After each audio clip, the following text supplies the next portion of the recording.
Okay, Jace Tunnell. Today we're going to be talking to you about laundry. Who's been doing laundry at the beach, right?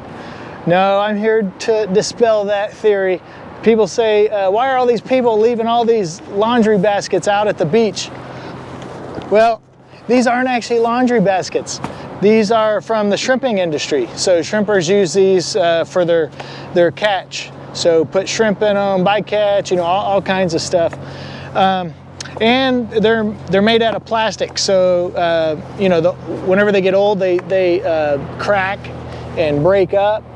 And once they're broken, you know, shrimpers don't really have a use for them anymore. So then they just toss them aside. But sometimes we find them in good condition, and they're great for being able to use for, especially if you're at the beach, because there's holes all in it.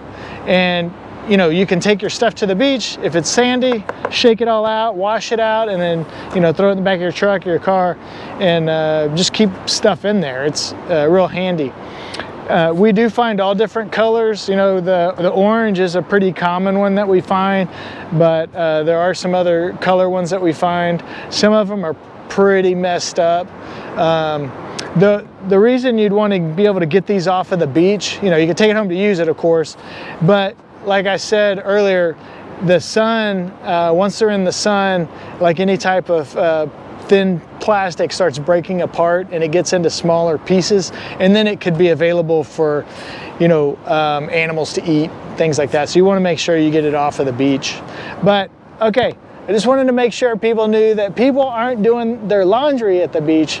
These are actually from the shrimping industry. Shrimpers tossing these overboard, or sometimes accidentally go overboard. But that's it for today. Talk to you later. Bye.